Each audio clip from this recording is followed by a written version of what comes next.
Olá, pessoal, voltei. Sou a Gina. Vamos continuar a leitura do livro A Revolução Familiar, do Dr. Daisaku Ikeda.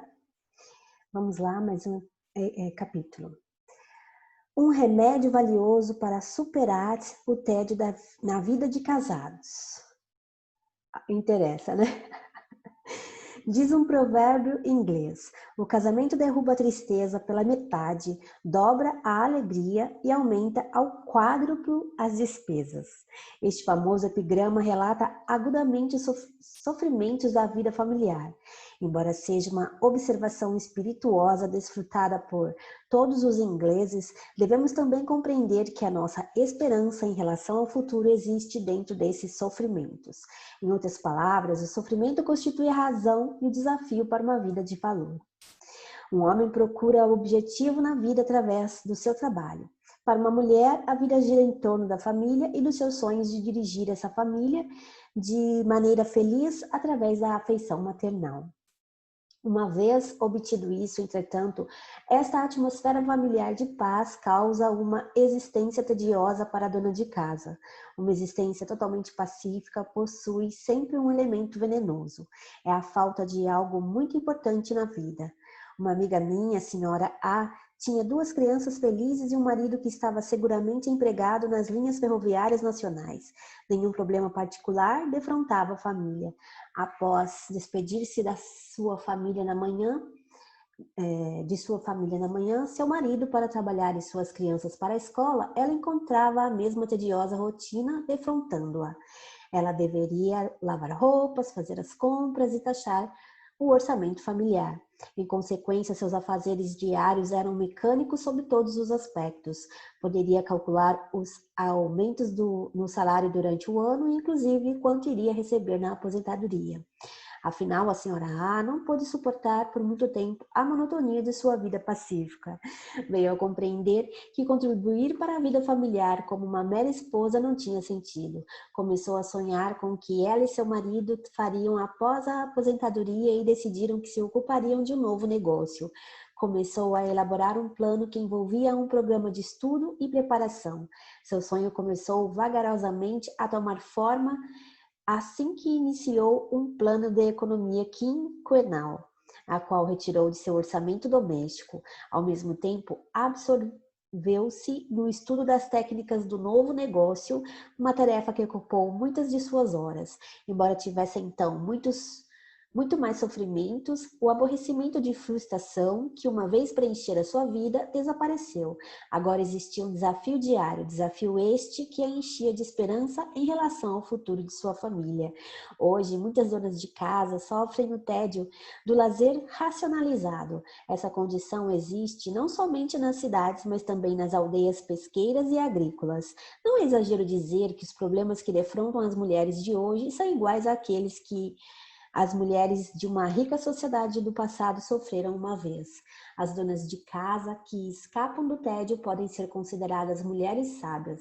A maneira pela qual uma dona de casa escapa desse tédio, entretanto, depende de sua visão individual em relação à vida.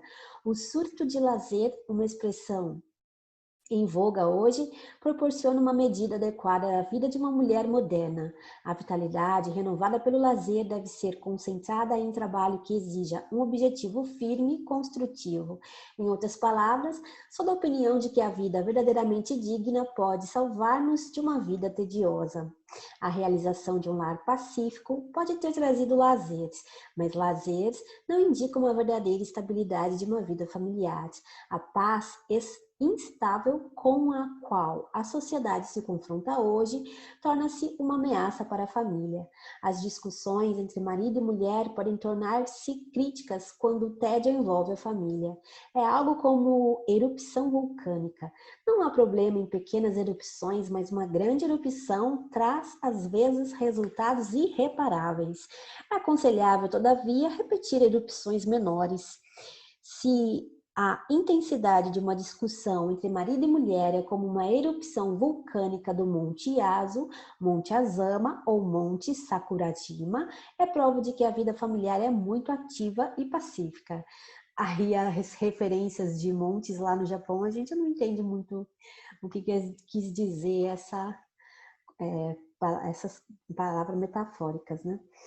Em famílias em que nenhuma discussão entre o marido e a mulher é aparente, o relacionamento é semelhante a um vulcão adormecido.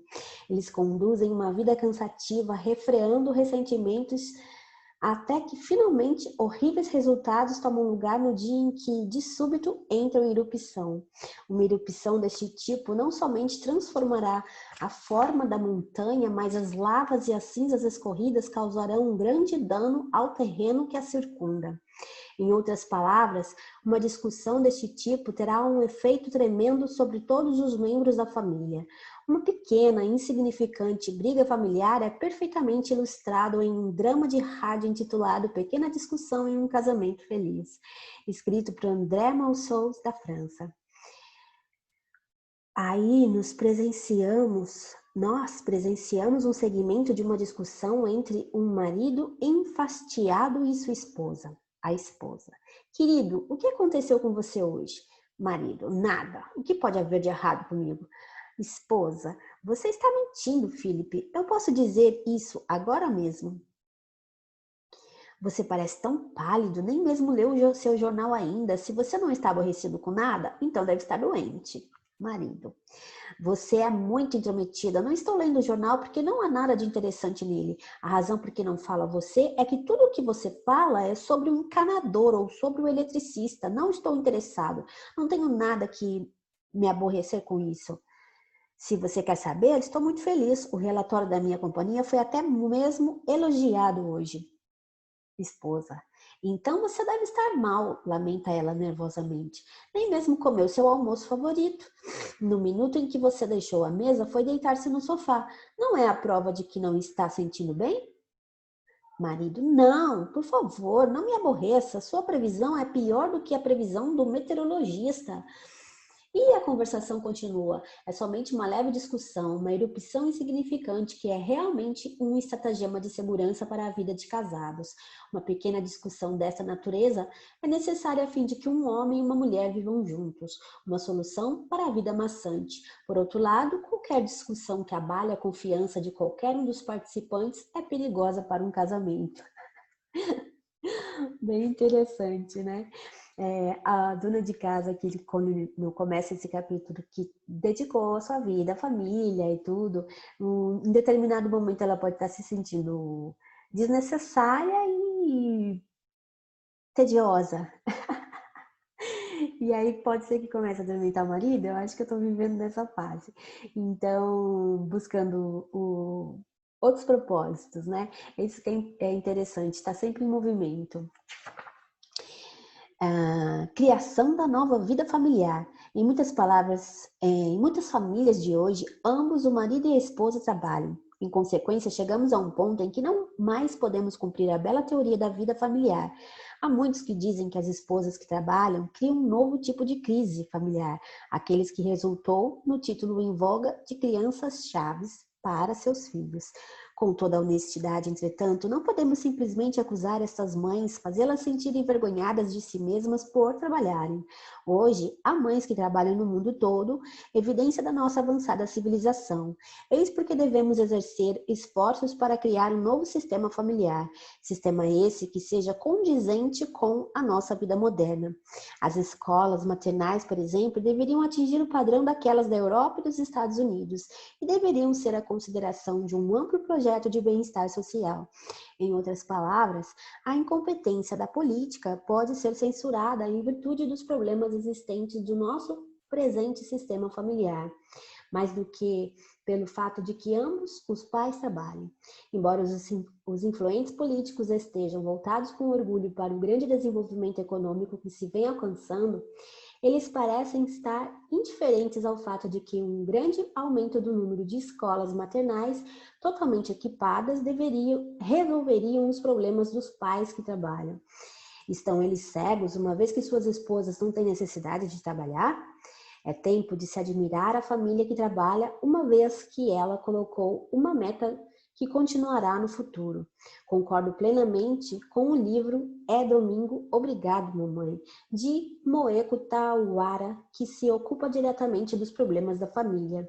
Foi Johann Heinrich Pestalozzi, que disse uma vez que a família é a escola da moral.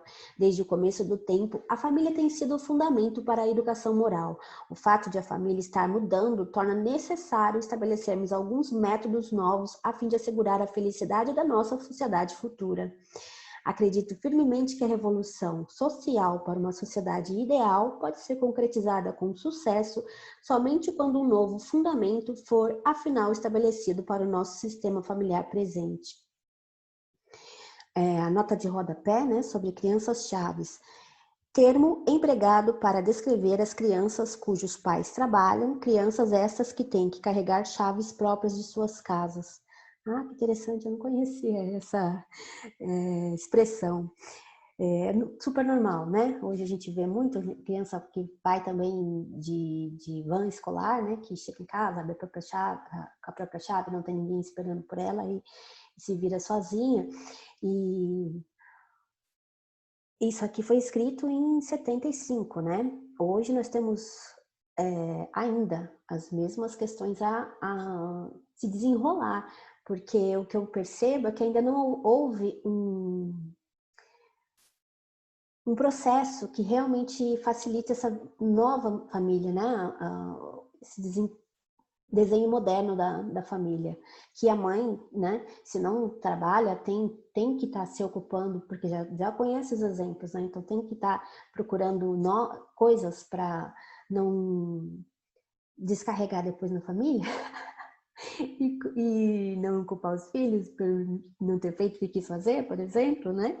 Ou se não os filhos exigirem que a mãe que não fez, enfim, tem todas essas coisas para se trabalhar para que todo mundo cresça junto, né? Bom, um novo capítulo chamado Um Pedido às Donas de Casas Sábias. Subtítulo: O sistema familiar e a sociedade são representações similares. Existe o termo sistema familiar e existe também o termo sistema social. A sociedade não é nada mais do que uma congregação de famílias individuais. Cada família é uma célula da sociedade. Logo, pode-se dizer que a função de uma família e da sociedade é muito semelhante, exceto em relação aos seus respectivos tamanhos. A técnica que usamos para governar um país ou a sociedade dentro de um país é chamada de política. Assim, a técnica usada para governar uma família pode também ser chamada de política. Os administradores da sociedade e do lar são intitulados primeiro-ministro, presidente ou marido e mulher, meramente como uma formalidade. Qualitativamente, ambos, presidente e dona de casa, são iguais. A única diferença é que o sistema de uma sociedade é incrivelmente complicado quando comparado ao de uma família. Este raciocínio soa peculiar? Admitamos que uma dona de casa sábia é capaz, levanta-se antes de qualquer pessoa de manhã, permitindo que o marido e os filhos fiquem na cama até o último momento e os acorde uns após os outros. A essas horas, um café da manhã quente está pronto para ser servido e um lanche nutritivo foi-lhes embrulhado para levar consigo. Ela manda então as crianças para a escola e despede-se alegremente do marido, o qual vai trabalhar. E então lava as roupas, faz seus serviços domésticos e goza uma pequena pausa. O tempo de pausa significa que corre os olhos pelos jornais, aplica sua maquilagem e assiste a um programa educacional pela televisão. Depois de um almoço simples, a dona de casa ocupa-se dos preparativos para o jantar.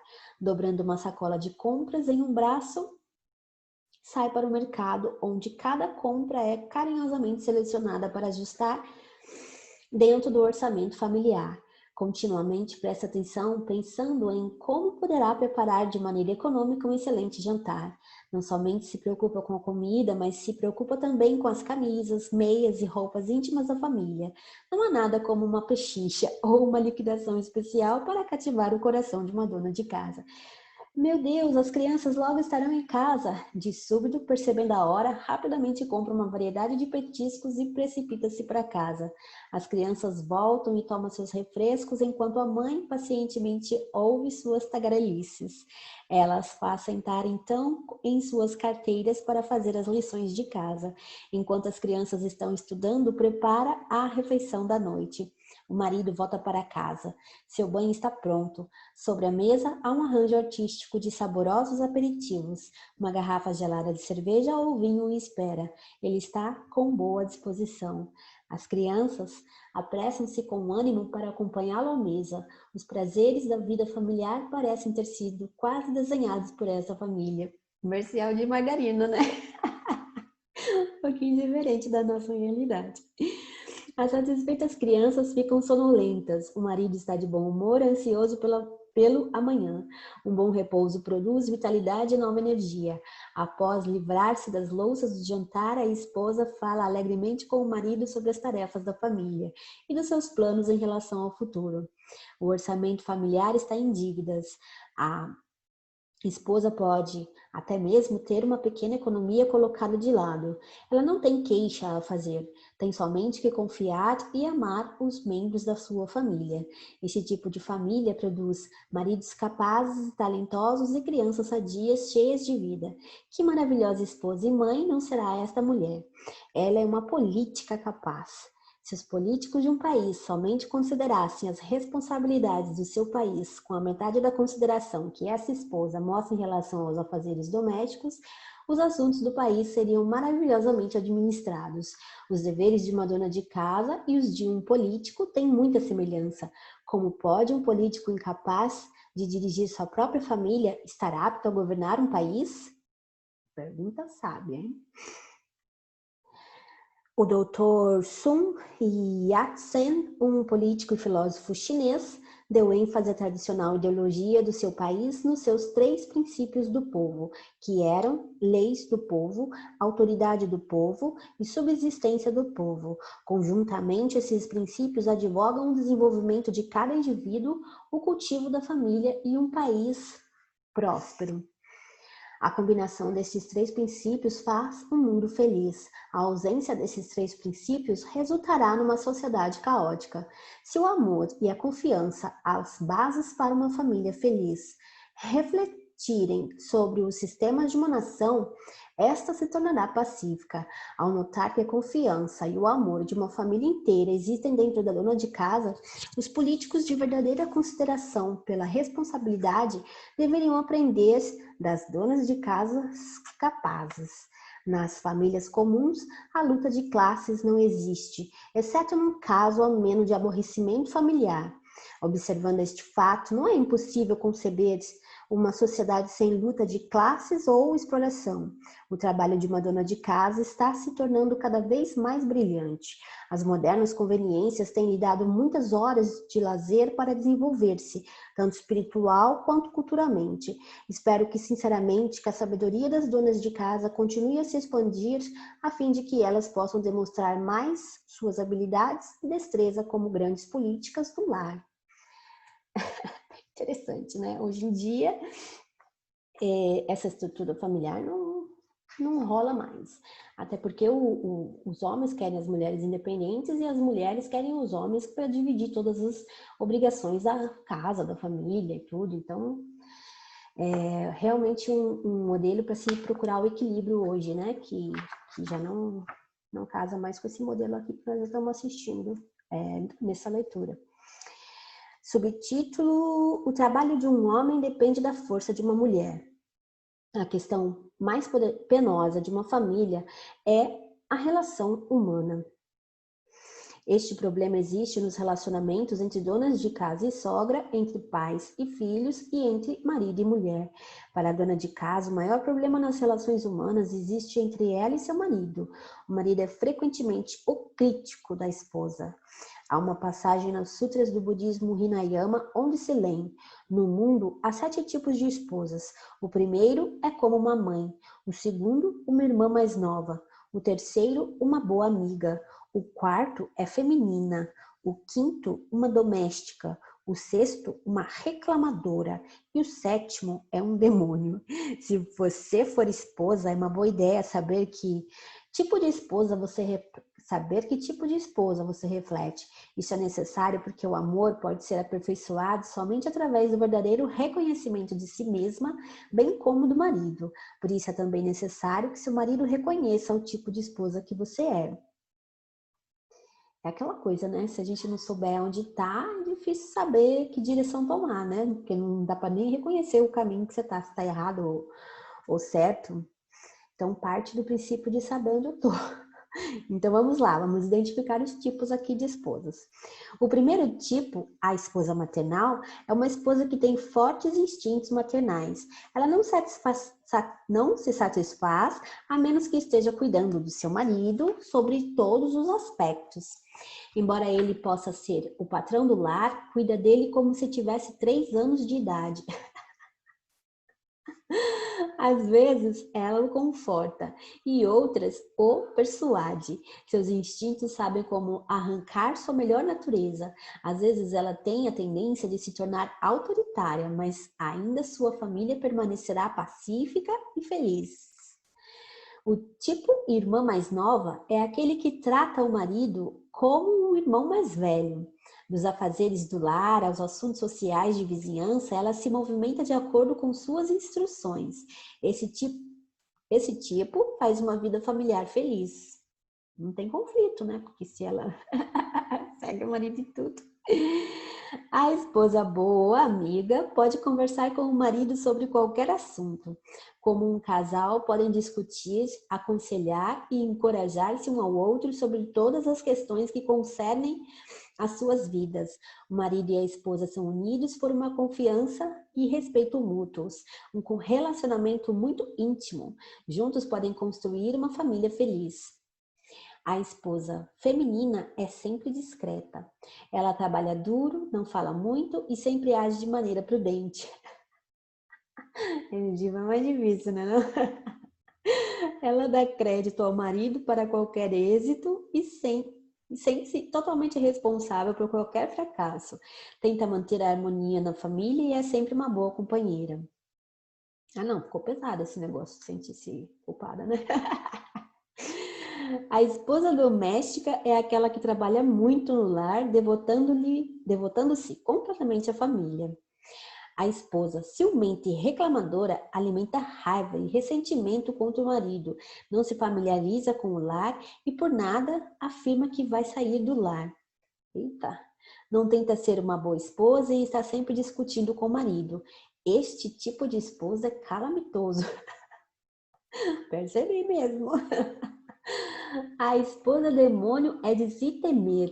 Ela é como um demônio, tornando o marido desanimado e minando-lhe toda a vitalidade. Por dominar como uma abelha mestra todos na família e a temem e sofrem pelo seu mau temperamento e comportamento colérico.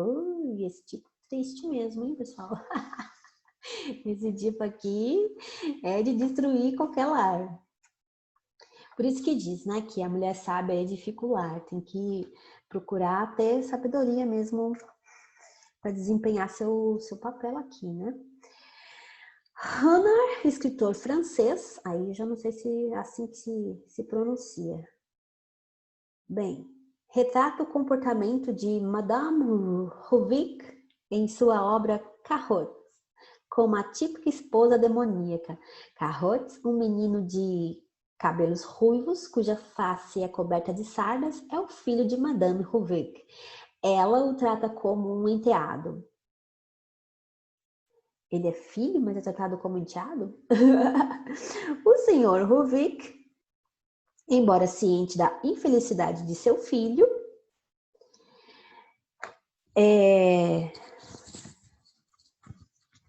sofre silenciosamente temendo falar, afinal a família fica insensível e o filho subjugado. O marido é despojado de sua energia para contribuir para a sociedade. Nenhuma família pode ser mais desafortunada do que ser preenchida com suspeita e apreensão. Uma esposa demasiadamente ávida do sucesso do marido nada produz senão fracasso. Algumas esposas tentam até mesmo preencher o desejo de autoridade e honra, ralhando o marido e as crianças. Estas mulheres criticam o emprego do marido e com frequência fazem trama, lisonjeando o patrão de seu marido sem o conhecimento deste, enquanto forçam suas crianças a entrarem numa escola famosa por amor ao prestígio. Embora essas esposas tensionem trazer a felicidade às suas famílias, elas estragam o marido e as crianças através de seus atos pessoais de vaidade. Ixi, tenso, hein? Eu não conheço nenhuma mulher assim não, mas eu já vi naquele programa da Super Nanny que as crianças são bem infelizes e a mãe não percebe que o comportamento dela leva isso às crianças. Há muitos tipos de esposas, mas uma boa esposa deve ser sempre sábia. Como esposa, você deve conhecer-se a si mesma. Tente tomar uma atitude subjetiva e seja generosa para com os membros da sua família. Use da sua habilidade para tornar seu lar um lugar confortável e fascinante para se viver. Lembre-se de que quase todos os criminosos e as pessoas defeituosas, socialmente falando, vieram de lares infelizes e desagradáveis. Desculpa, né? Quase sempre as pessoas que não se colocam de maneira socialmente aceitável vieram de lares mais desequilibrados, assim, com desamor e tudo. A velocidade da flecha é devida à força do arco, o fluxo de nuvens é devido ao poder do dragão, e o trabalho de um homem é devido à força de uma mulher. Assim, Nichiren Daishonin orientou a mulher de um de seus discípulos. Acredito que essas palavras devam ser a base de orientação para todas as esposas. A esposa segura a chave para tornar sua família feliz ou infeliz. Alguém disse uma vez sabiamente: não ouça sua esposa, mas ouça o que ela diz sobre você. Isso significa que você não deve ouvir as observações de sua esposa sobre outras pessoas, mas deve prestar atenção para o que ela diz sobre você. O marido estará propenso a julgar os fatos de maneira incorreta se acreditar em tudo que sua esposa disser sobre os outros. Ao contrário, o conselho de uma esposa ao marido sobre ele mesmo está baseado na verdadeira compreensão. A verdadeira compreensão nem sempre se realizou pela observação calma, mas antes pela afeição genuína. As esposas e os pais estão envolvidos em primeiro lugar com o bem-estar da família e os seus conselhos são raramente confundidos. Quando existe a verdadeira amizade, dois espíritos compatíveis têm afeição recíproca. O marido que tem na esposa a melhor amiga é realmente afortunado. Ele adquiriu o melhor amigo para toda a vida. Quem duvida, né? Com certeza.